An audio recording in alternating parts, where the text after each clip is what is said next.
बाकी यार चल के हिरोशिमा सिटी को एक्सप्लोर करते हो और आपको दिखाता हूँ कुछ ऐसी चीज़ें जो शायद आपके रोंगटे खड़े कर सकती है। क्योंकि जब ये बॉम्ब गिरा था ना तो भाई कई लोग जो है वो सेकंड्स में ही ऐसे आग की वजह से या टेम्परेचर की वजह से वेपराइज हो गए थे। बट उनकी जो परछाई थी ना, शैडो थी, वो अभी भी ज़मीन पे जो है वो वैसे के वैसे ही है। बॉडी ख़त्म हो गई पूरी पर परछाई वहीं है, तो वो आपको मैं दिखाऊंगा। प्लस लोगों की कुछ चीज़ें जो पूरी तरह से गल चुकी थी। इसके अलावा एक मेमोरियल बना हुआ है जहाँ पे बॉम्ब गिरा था, वो बिल्डिंग है। तो चलते हैं फटाफट से भाई, सब चीज़ें शुरू से एक बार दिखाता हूँ अच्छे से। बाकी कोशिश करेंगे कुछ लोकल लोगों से भी बात हो सके और उनसे पूछे कि क्या वो लोग अभी भी अमेरिकन को हेट करते हैं या उनको माफ़ कर चुके हैं। ये देखो भाई, शहर में ट्रैम भी चलती है, कितनी मस्त सी है ना। ये लिखा हुआ है लेफ्ट साइड में है प्लेटफॉर्म 2, तो यही वाली ट्रेन जो है हमें पकड़नी है, जो होंडोरी ले जाएगी हमें। अरे भाई सब मस्त है यार, स्टेशन तो देखो पूरा पैक कर रखा है इन्होंने हर तरफ से ना। एंड साथ में भाई एसी है पूरे प्लेटफॉर्म पे ही। ओ भाई साहब मस्त शील्ड हो रखा है। सही है यार। ये तो टोक्यो वगैरह में नहीं था ऐसा, वहाँ तो ये सब ओपन थे ना इधर वाले एरिया, तो एसी वेसी नहीं लगे हुए थे, पोर्टेबल वो कूलर टाइप के लगा रखे थे।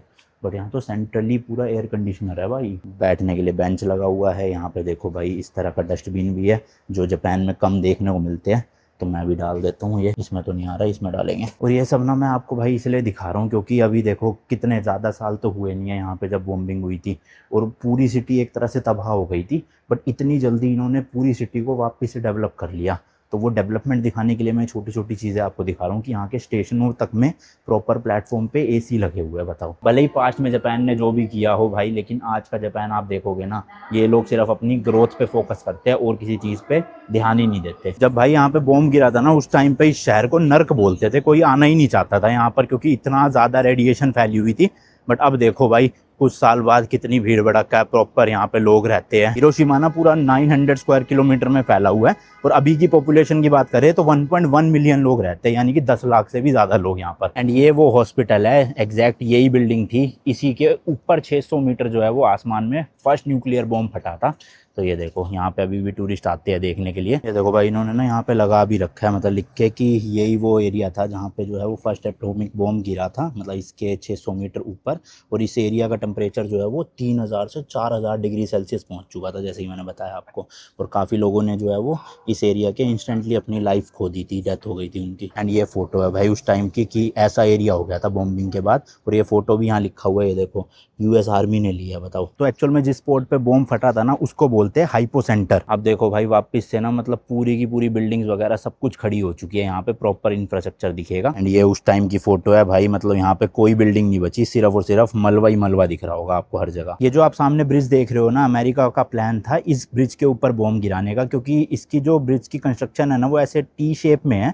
और ये टी शेप डिजाइन होने की वजह से ऊपर आसमान से ना इजिली विजिबल होता है ये ब्रिज। और दूसरी चीज, ये ब्रिज ना सिटी सेंटर के काफी करीब था, तो इसलिए उन्होंने प्लान किया था कि यहाँ पे बॉम्ब गिराएंगे। बट बॉम्ब जो है वो वहाँ पे ना गिर के 600 मीटर दूर शीमा हॉस्पिटल के जस्ट ऊपर फटा। तो ये मेरे पीछे आप देख सकते हो वही वाला डोम है जो मैं आपको फोटो में दिखा रहा था। बीच में देखोगे ना तो एक इतनी चौड़ी सी रिवर बह रही है और उस तरफ एक ब्रिज है, वो रहा सामने। एंड एक ब्रिज है, ये रहा। तो इस ब्रिज से होके उस तरफ जाना है मुझे, तो वहाँ आपको चल के दिखाता हूँ भाई डोम नज़दीक से थोड़ा। तो बॉम्बिंग से पहले ना ये बिल्डिंग यहाँ की कमर्शियल एग्जीबिशन हॉल था और इस तरह से लगती थी। आप देख सकते हो फोटो, ऊपर का डोम जो था वो ग्रीन कलर का था, काफ़ी सुंदर। और बॉम्बिंग के बाद की ये रियल फोटो है उस टाइम की, देख सकते हो भाई कितनी गंदी वाली तबाही हुई थी यहाँ पर। आसपास की तो सारी इमारतें बिल्कुल ऐसे मलबा बन चुकी है। ये बिल्डिंग तो फिर भी थोड़ी बहुत बच गई। देन उसके बाद इस बिल्डिंग की थोड़ी सी ना रिस्टोरेशन करी गई ताकि इसको थोड़ा प्रिजर्व करके रखा जा सके। फिर जाके लास्ट में जो है वो ये वर्ल्ड हेरिटेज लिस्ट में आ गई, मतलब अभी ये वर्ल्ड हेरिटेज साइट है जो आप देख रहे हो सामने। अच्छा, इसके अंदर जाना अलाउड नहीं है भाई, चारों तरफ जो है वो ऐसे फेंसिंग कर रखी है। एंड भाई जो ईंटें और थोड़ा मलबा था ना वो अभी तक देखो बिल्डिंग के साइड में रखा हुआ है जैसे उस टाइम पे था, हटाया नहीं गया उसको अभी तक। एंड डोम के जस्ट साइड में एक और स्ट्रक्चर था, इसके तो देखो भाई बस पिलर पिलर ही बचे हुए हैं, ऊपर से सरिया तक कट चुका है आधा। तो यार देखो बॉम्ब जो है ना वो उस तरफ फटा था, वहां पे है शीमा हॉस्पिटल। तो जो डोम है ना, डोम के उधर वाला जो पार्ट है वो भाई पूरी तरह से डिस्ट्रॉय हो चुका है। आप देखोगे ना उस तरफ का लिटरली जो दीवारों का प्लास्टर था ना, मतलब सीमेंट वाला पार्ट, वो तक भी भाई खत्म हो गया और अंदर की जो ईंटें है वो साफ साफ दिख रही है। प्लस जितना भी सरिये थे, लोहे के पार्ट थे, विंडोज वगैरह थी, वो सब भाई खत्म हो गए उस तरफ तो बिल्कुल ही। जबकि आप इस तरफ देखोगे दूसरी तरफ बिल्डिंग के, तो यहाँ पर आपको दिखेगा कि प्लस्तर व्लस्तर सब कुछ वैसा का वैसा ही है जैसे ओरिजिनली हुआ करता था। बाकी यार जो डोम था एक्चुअल में ऊपर का गोल सा, वो हरे रंग का हुआ करता था। एंड उसके भी आप देख सकते हो सिर्फ और सिर्फ अंदर का लोहा दिखाई दे रहा है और ऊपर का सब कुछ गायब हो चुका है। जस्ट साइड में आप ये मेमोरियल टावर देखोगे, 1967 में इसको बनाया गया था उन स्टूडेंट्स की याद में जिन्होंने अपनी जान गंवाई थी उस टाइम पे। एंड लोग यहाँ पे आके ना प्रे करते हैं। अभी खड़े खड़े ही मैंने 2-4 जापानीज लोगों को भाई रोते हुए देख लिया इसके सामने ना। ऑब्वियसली भाई मतलब काफ़ी ज़्यादा एक तरह से दुख वाली चीज़ है इन लोगों के लिए, क्योंकि जब बॉम्ब गिरा भाई वो ये देख के तो गिरा नहीं कि नीचे बच्चे हैं, बूढ़े हैं, जवान हैं, औरतें हैं या आदमी हैं, जो भी भाई 1 किलोमीटर के रेडियस में था इंस्टेंटली सबकी डेथ हो गई, जिसमें काफ़ी सारे भाई स्टूडेंट्स भी थे। इसी पार्क में है ये चिल्ड्रन पीस मॉन्यूमेंट एंड यहाँ पर ना आपको काफ़ी सारे बच्चों का ग्रुप मिलेगा। क्यों मिलेगा उसके लिए यहाँ की स्टोरी समझना ज़रूरी है। तो जब बॉम्बिंग हुई ना उस टाइम पे एक 2 साल की लड़की थी सदाको ससाकी करके। अब वो उस टाइम ना बॉम्ब जब फटा तब तो सर्वाइव कर गई, लेकिन उसको ना कैंसर हो गया था एंड वो 10 साल ही जी पाई। एंड उसकी डेथ से पहले ना उसके पापा ने उसे बताया था कि अगर कोई इंसान 1000 पेपर प्लेन्स को बनाता है ना तो उसकी जो भी विश होती है वो पूरी हो जाती है। लेकिन भाई उस लड़की को कैंसर था तो अपनी डेथ से पहले सिर्फ 600 ही पेपर फोल्ड्स बना पाई। तो उसकी डेथ के बाद ना जो उसके स्कूल के दोस्त थे या फिर आसपास के बच्चे थे उन्होंने बचे हुए बना के पेपर फोल्ड्स यहाँ पर डाले। एंड अभी भी भाई पूरी दुनिया से बच्चे एंड लोग आके ना पेपर फोल्ड्स बना के इन ग्लास के बॉक्सेस में डालते हैं। बट अभी फिलहाल ये सारे बॉक्सेस ना फुल हो चुके हैं, लेकिन पास में एक बिल्डिंग है जहाँ पर अभी भी आप बना के डाल सकते हो, जिसका नाम है ओरिजुरु टावर। ये देखो भाई इस बिल्डिंग की लगभग 7-8 मंजिल तक जो है वो पूरे ऐसे पेपर फोल्ड्स ही पेपर फोल्ड्स आपको दिखाई देंगे। ये सब लोगों ने बनाए हैं यहाँ पे और डाले हैं। यहाँ जितनी भी सारी चीजें है ना भाई सब कुछ आसपास ही है, मतलब 10-20 मीटर 100 मीटर के डिस्टेंस पे ही।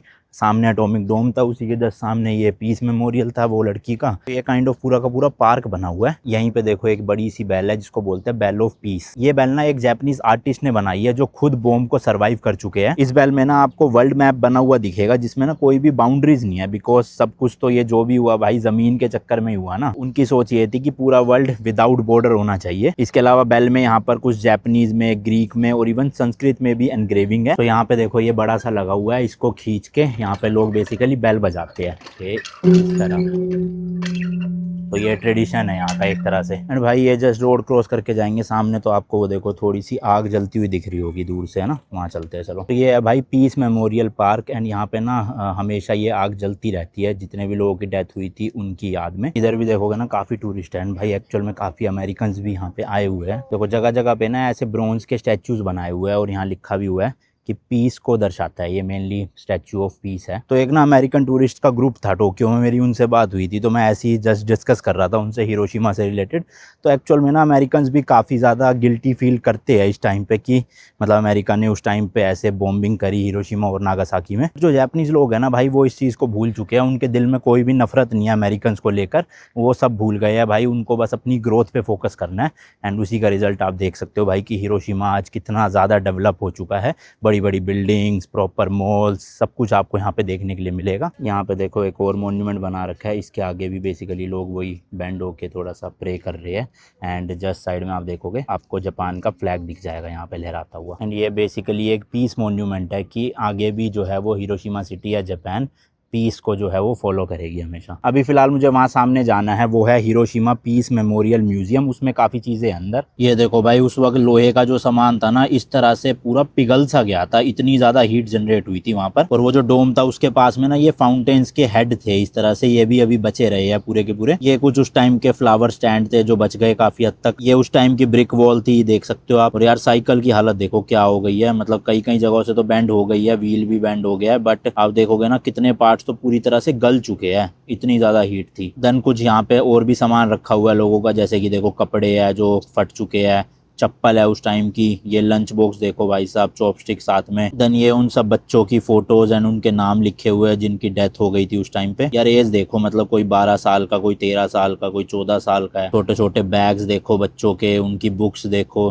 किस हालत में है। तो ये सारा सामान बेसिकली घरों में से, स्कूलों में से निकला था बाद में। ये देखो जूते भाई उस टाइम के, पानी की बोतल देखो, इस पे भी काफी डेंट पड़ गए हैं। बेसिकली ये वो चीजें है जो सरवाइव कर गई उस बॉम्ब को, वरना आधे ज्यादा चीजें तो भाई गल के खत्म हो गई थी। फिर काफी सारी ना भाई बॉडीज की फोटोज थी जो मतलब जिनकी स्किन लिटरली पूरी जल चुकी थी, लोगों के कपड़े गल गए थे और कपड़ों के साथ साथ स्किन भी गल के लटक गई थी। बताओ इतनी बुरी हालत थी। अब ये मैं फोटोज आपको पूरी तरह से दिखा नहीं सकता, बट अगर आप यहाँ आओगे तो जरूर देखना भाई, देख के ही ऐसे मतलब अजीब सा लग रहा है। अच्छा बाकी ये देखो, मैं कह रहा था ना आपको कि भाई बॉम्ब गिरते ही लोगों की बॉडी ऐसे इवेपोरेट हो गई थी, लेकिन उनकी जो परछाई बनी हुई थी ना जमीन पे, पत्थर पे, स्टेयर्स पे, वो भाई वैसे के वैसे ही छप गई वहां पर, ये देखो ब्लैक कलर की ना पूरी। इसके अलावा ये बुद्धा जी का एक स्टैचू था, हालत देख सकते हो आप क्या हुई थी। ग्लास की प्लेटें थी भाई, उसका हाल देखो क्या हो गया। इसके अलावा ये तिजोरी टाइप की थी पोर्टेबल, इसकी भी हालत खराब है। सिक्के देखो भाई पिघल के कैसे बन गए हैं। ओ भाई साहब ये देखो बोटल्स मेल्ट होके पूरी आधी रह गई। एंड इस लंप में आप देख सकते हो इंसान की हड्डियां भी है। ये स्मॉल ग्लास बोटल्स देख लो, बस ऊपर ऊपर का हिस्सा रह गया, बाकी सब गल गया। उस वक्त की ये डॉल है, देखो भाई इसमें भी क्या हालत हो रखी है। देन उस टाइम पे लोगों की बॉडीज को उठा के जिस स्ट्रेचर में ले जाया गया था वो रखा हुआ था, यहाँ पे देख सकते हो आप, व्हाइट कलर का कपड़ा है ये। अच्छा बॉम्ब से ना इंस्टेंट डेथ तो हुई थी, लेकिन कई आने वाले सालों तक भी काफी डेथ होती रही रेडिएशंस की वजह से। कई लोगों के ऐसे स्किन पे मार्क्स आ गए थे, दाने दाने टाइप के आ गए थे, बहुत से लोगों को कैंसर हो गया था। देन एक ये 3 साल 11 महीने का बच्चा था जो अपनी ट्राईसाइकिल चला रहा था,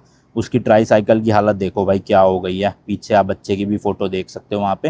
एंड जो हेलमेट उसने पहना हुआ था वो भी यहाँ पे रखा हुआ है। एंड भाई ये जो बच्चा था ना, इसकी बॉडी काफी ज्यादा बर्न हुई थी बॉम्ब की वजह से, एंड सेम नाइट डेथ हो गई थी। ये देखो भाई मैं कह रहा था ना, जो क्लॉक थी वो भाई 8:16 पे ही स्टक हो गई थी जब बॉम्ब ब्लास्ट हुआ। तो वही एक क्लॉक है जो घर में से निकली थी। इसमें आप टाइम देखो 8:16 पे अटकी पड़ी है। रेडिएशन की वजह से काफी लोगों के जो नेल्स थे ना भाई, वो भी देखो कैसे अजीब से हो गए थे। ब्लैक फिंगर नेल्स बोलते हैं इन्हें, मतलब ग्रोथ ही अजीब सी हो रही थी भाई ब्लैक कलर की। और कुछ लोगों के नाखून डिफॉर्म्ड थे, मतलब ऊपर की तरफ निकले हुए थे। एंड आप यहाँ पे फोटो देख सकते हो बॉम्बिंग के 7 साल बाद इस तरह से भाई इतने सारे स्केलेटन निकले थे ह्यूमंस के। तो ये था लिटिल बॉय बॉम्ब जो हिरोशिमा में गिरा गया था, इस तरह से दिखता है। एंड ये था फैट बॉय जो कि नागासाकी में गिरा गया था। आप देखोगे ना ये साइज वाइज उससे ज्यादा बड़ा था, बट डिस्ट्रक्शन के मामले में हिरोशिमा में ज्यादा डेथ हुई थी। अच्छा आप में से काफी लोगों के दिमाग में क्वेश्चन आ रहा होगा कि क्या अभी भी हिरोशिमा या नागासाकी में रेडिएशन एग्जिस्ट करती है। तो भाई देखो इसका छोटा आंसर ये है, रेडिएशंस है बट इतनी कम है कि वो ह्यूमन बॉडी के लिए बिल्कुल भी हानिकारक नहीं है और पूरी तरह से सेफ है यहाँ पे आना। इसलिए भाई 10-11 लाख लोग ऑलरेडी रहते हैं इस सिटी में। और दूसरी मेन चीज़ ये है कि भाई यहाँ की हवा एक्चुअल में काफ़ी साफ़ है। मतलब आपको मैं AQI दिखाता हूँ यहाँ का, ये देख लो भाई 48 है इस टाइम पे। और अपने दिल्ली का तो मुझे बताने की ज़रूरत है नहीं इस टाइम पे क्या AQI चल रहा है या फिर क्या हो जाता है। तो इन शॉर्ट देखा जाए यहाँ के लोग ज़्यादा अच्छी हवा इनटेक कर रहे हैं एज़ कम्पेयर टू हम दिल्ली NCR वालों से। तो इसलिए रेडिएशन या फिर एयर क्वालिटी के मामले में कोई दिक्कत नहीं है, यहाँ पे लोग ढंग से जी रहे हैं। हाँ कुछ साल तक रही थी रेडिएशन उस टाइम पे, बट अब सेफ है सब कुछ। बाकी ट्रांसफॉर्मेशन तो आप देख ही सकते हो हिरोशिमा शहर का, मतलब किस तरह से बॉम्बिंग के बाद पूरी ज़मीन प्लेन हो गई थी और अब आपको देखो भाई सब फाउंटेन्स, बड़ी बड़ी बिल्डिंग्स, ट्रांसपोर्ट प्रॉपर सब दिखेगा। और भाई न्यूक्लियर रेडिएशन की वजह से ना आने वाले सालों में भी जो बच्चे पैदा हो रहे थे उनकी बॉडी में भी डिसेबिलिटी देखने को मिल रही थी। एंड ऐसा कहा जाता है कि अभी तक ये चीज़ जो है ना वो आगे ट्रांसफर होती जा रही है बच्चों में। अच्छा ये जो आप बिल्डिंग देख रहे हो ना भाई, ये था उस टाइम का हिरोशिमा बैंक। एंड जब बॉम्ब गिरा ना उस टाइम पे बैंक में काफ़ी लोग जो है वो काम कर रहे थे। एंड ये बैंक की बिल्डिंग ना one of the few buildings में से है जो उस बॉम्ब को सर्वाइव कर गई थी। ये देखो आसपास सारी बिल्डिंगें टूट चुकी है और ये बैंक खड़ा हुआ था खाली उस टाइम पे, bank of Japan Hiroshima branch. And जो हाइपो सेंटर था उससे सिर्फ 380 मीटर्स दूर है ये। अब इस बैंक को ना एक म्यूजियम बना दिया गया है। लेट्स सी देखते हैं भाई अंदर जाके, अगर खुला होगा तो वो क्या आता हूँ। देखना भाई कितना सुंदर था ये बैंक। बैंक सुंदर क्या मतलब अभी भी है, इस बैंक को कुछ नहीं हुआ था, सही सलामत है बिल्कुल। देखो लिखा भी हुआ है bank of Japan Hiroshima branch. 5 बजे बंद हो जाएगा भाई ये लिखा, थोड़ी देर ही अपने पास, चलते हैं। टिकट वगैरह कुछ नहीं है इसकी, सीधा जा सकते हैं। एंड ये देखो भाई उस टाइम का बोर्ड लगा हुआ है कि कहाँ पे कौन बैठता था, ब्रांच मैनेजर का ऑफिस कहाँ पे था, कितने बजे से कितने बजे। ये देखो जी इस तरह का था बैंक। भाई सब देखना कितने बड़े बड़े पिलर्स हैं। हाँ ऑब्वियसली इसको जो है वो थोड़ा सा रेनोवेट किया गया बाद में। ये देखो पुराना कैमरा रखा हुआ है कितना ज़्यादा, एंड दोनों तरफ फोटोज़ और कुछ इन्फॉर्मेशन है, बट ये सारी इन्फॉर्मेशन यहाँ पे जैपनीज़ में है ज़्यादातर, इंग्लिश में लिखा है बस एक एक line, when the atomic bomb was dropped. तो इस तरह का कुछ मंजर था। तो अब तो ये बिल्डिंग एक तरह से बस म्यूजियम बन गई है, बैंक नहीं है ये। तो चलो जी ऑलमोस्ट मैंने पूरे हिरोशिमा शहर का आपको टूर दे दिया, जो जो मेन स्पॉट्स थी सारी की सारी। बस एंड में मैं यही बोलना चाहूँगा भाई कि पीस बनी रहे पूरी दुनिया में, ये वॉर वगैरह से दूर रहे, स्पेशली ये जो न्यूक्लियर बॉम्ब्स और वेपन्स है अब तो इतने ज़्यादा देशों के पास आ चुके हैं। और उस टाइम पे जितने पावरफुल बॉम्ब्स थे ना उससे कई गुना ज़्यादा पावरफुल बॉम्ब आज एग्जिस्ट करते हैं। तो मैं यही प्रे करूंगा उनको कभी भी यूज़ करने की नौबत ना आए। और उस टाइम पे जो जापानीज लोग थे और आज के जो लोग हैं ना भाई, उनमें ज़मीन आसमान का फ़र्क है। उस टाइम पे जापानीज लोगों का ब्रेन वॉश कर दिया गया था काफ़ी ज़्यादा, लेकिन आज के जो लोग हैं वो ज़्यादा से ज़्यादा लाइफ में ग्रो करने को ही प्रायोरिटी देते हैं। तो होपफुली आगे भी सब अच्छा हो इस देश के साथ भी एंड बाकी सब देशों में भी।